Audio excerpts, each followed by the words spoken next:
নমস্কার বন্ধুরা, এসডি বঙ্গ ইউটিউব চ্যানেলে আপনাদের স্বাগত জানাই। অন্নপূর্ণা যোজনার 12 পাতার ফর্ম জমা দেওয়ার পর বুঝতে পারলেন কোনো তথ্য ভুল লিখে ফেলেছেন, তাহলে এই ভিডিওটি শেষ পর্যন্ত অবশ্যই দেখুন, কারণ ফর্মে একটি ছোট ভুলও আপনার মাসিক 3000 টাকার আর্থিক সহায়তা পাওয়ার পথে বড় বাধা হয়ে দাঁড়াতে পারে। কোন ভুলগুলো মারাত্মক, কোন ভুল সংশোধন করা যায়, অনলাইনে ভুল হলে কি হবে, আর অফলাইনে আবেদন করলে সংশোধনের সুযোগ আছে কিনা, সব কিছু আজকের ভিডিওতে বিস্তারিত জানব। ভিডিওটি শুরু করার আগে যদি সরকারি প্রকল্প, নতুন স্কিম এবং গুরুত্বপূর্ণ আপডেট সবার আগে জানতে চান, তাহলে ভিডিওটিতে একটি লাইক করুন এবং কমেন্ট করে আপনার মতামত জানান, এবং আমাদের চ্যানেলটি সাবস্ক্রাইব করে পাশে থাকা বেল আইকনটি অন করে রাখুন। তাই ভিডিওটি স্কিপ না করে শেষ পর্যন্ত দেখুন, কারণ একটি গুরুত্বপূর্ণ তথ্য মিস করলেই আপনার আবেদন বাতিল হওয়ার সম্ভাবনা থাকতে পারে। তো চলুন ভিডিওটি শুরু করা যাক। তো আজকের এই প্রতিবেদনটিতে কি বলা হয়েছে একটু দেখে নেব।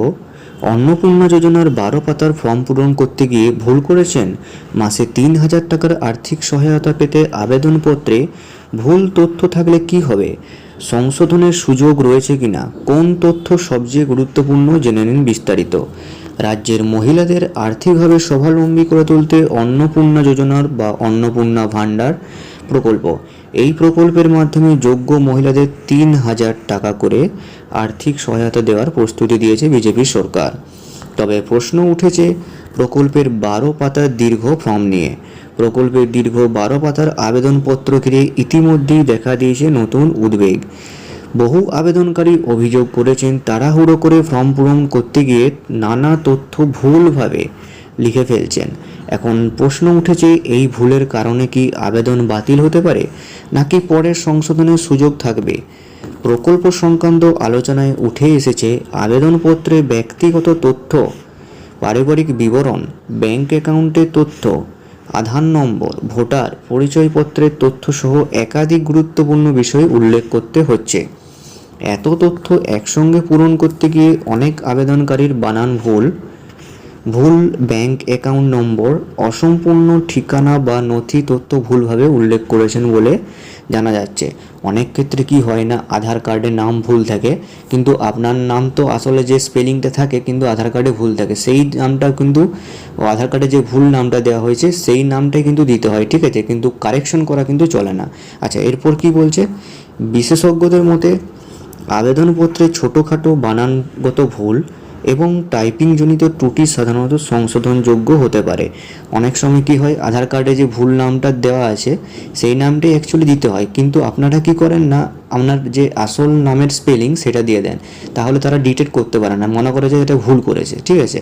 তবে ব্যাংক অ্যাকাউন্ট নম্বর, আধার নম্বর, মোবাইল নম্বর বা পরিচয় সংক্রান্ত গুরুত্বপূর্ণ তথ্য ভুল হলে ভবিষ্যতে সুবিধা পেতে সমস্যা হওয়ার আশঙ্কা থাকে।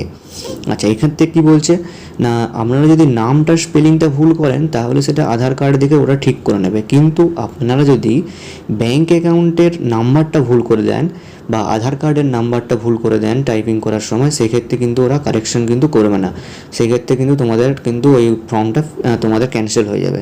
আচ্ছা, নেক্সট কি বলছে, ফর্ম ফিল আপের সময় কেউ তাড়াহুড়োয় ভুল তথ্য দিলে, বিশেষ করে আয়ের ক্ষেত্রে ভুল তথ্য দিলে আবেদন তাৎক্ষণিকভাবে বাতিল হয়ে যাওয়ার সম্ভাবনা আছে। আচ্ছা, এক্ষেত্রে আয়ের ক্ষেত্রে বলতে অনেকের কি হয় না, ইনকাম একটু বেশি থাকে, কিন্তু তারা অন্নপূর্ণা যোজনার এই সুবিধাটা পেতে কি করে না, ভুল তথ্য দেয়, সেক্ষেত্রে কিন্তু তোমাদের ফর্ম কিন্তু ক্যান্সেল হয়ে যাবে।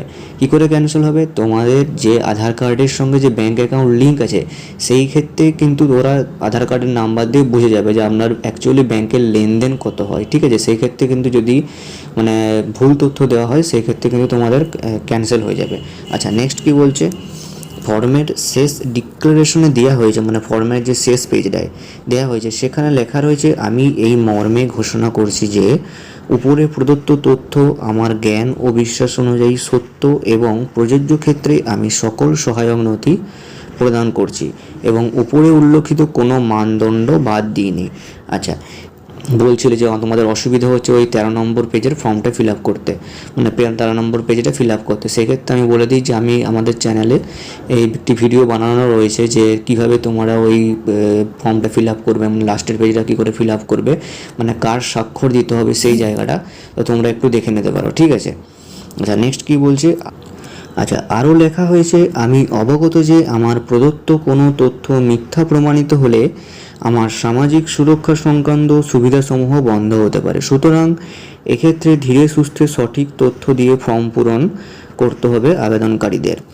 কোনো তথ্য না থাকলে বা ফর্মে যা চাওয়া হয়েছে সেই বিষয়ে জানা না থাকলে যতটা সম্ভব ফিল আপ করে না পারলে নট অ্যাপ্লিকেবল লিখে দিতে পারে, মানে এনে লিখে দিতে হবে। অনলাইন ও অফলাইন উভয়ের মাধ্যমে আবেদন করার সুবিধা দেওয়া হয়েছে আবেদনকারীদের জন্য। সূত্র মারফত জানা গিয়েছে অফলাইনে ভুল হলে সেটিকে কেটে আপলোড করার সুযোগ থাকলেও অনলাইনের ক্ষেত্রে ভুল ঠিক করার সুযোগ নেই। ভেরিফিকেশনের সময় সঠিক নির্ভুল তথ্যই দিতে হবে আবেদনকারীতে। তো বন্ধুরা, ভিডিওটি এই পর্যন্তই। ভিডিওটি ভালো লাগলে অবশ্যই একটি লাইক করে দেবেন আর আপনার মতামত কি কমেন্ট করে জানাবেন। আর ভিডিওটি ভালো লাগলে চ্যানেলটি সাবস্ক্রাইব করবেন। ধন্যবাদ।